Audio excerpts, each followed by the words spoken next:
All right, so back here on the 1978 Toyota pickup, and I got a bit of a mess for myself. So if we look at the size of the tank I got, so let's see if I can do this one-handed. Maybe not.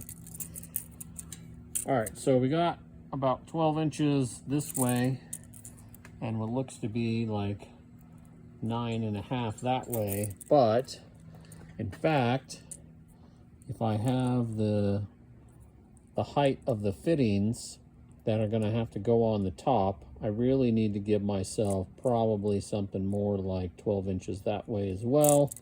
And then total length, looking at something around 30 is where we're looking for the total length. And so 12 by 12 by 30 is what we're looking at. Now that tank is a little bit smaller than what the stock tank was previously. And the stock tank sat up here on the passenger side, in between the frame rail and the drive shaft. And so, if we look at this distance here, you can't see that because of the lighting, but it was about 12 inches of distance between the frame rail and the drive shaft. And where I'm sitting right now, it could be up to like 14 inches and there'd be plenty of clearance. Unfortunately, I now have the 4-link in place, and that's totally in the way. So the old school system would have had the leaf springs mounted right on the frame, and I wouldn't have had this bulging out at all. Now, because the 4-link bracket is like 5 inches, if we go all the way to the bolt head, there's no way I got enough room between the frame rail and the drive shaft. So that's a problem. The other thing is, since the tank is tall, I need about 12 inches.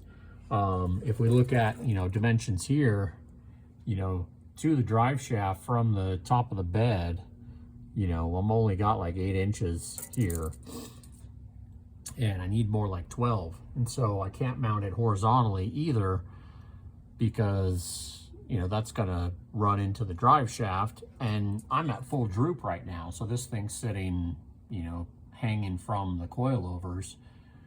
That distance is only gonna get smaller when this has weight on it. And so pretty much like anything up here is almost a no-go.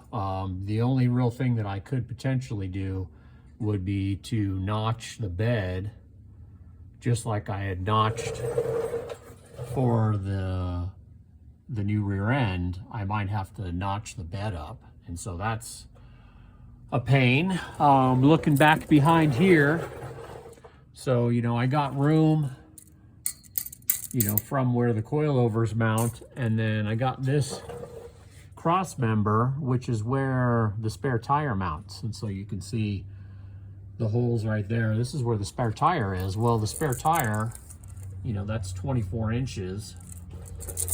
And so, I mean, if I'm sitting right here, like the spare tire takes up like this whole section all the way here.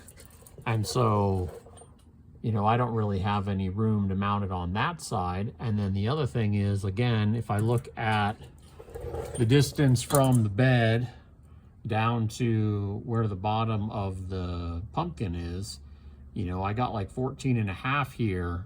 And again, that's at full droop.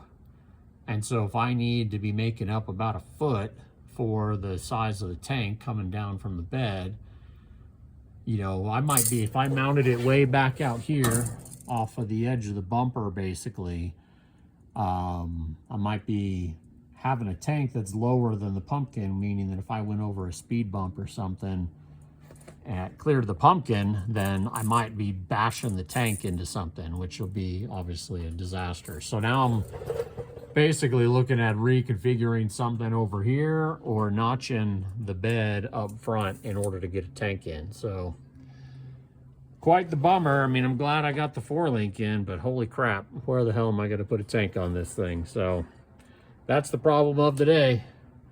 We'll see what I figure out. Thanks. See you in the next one.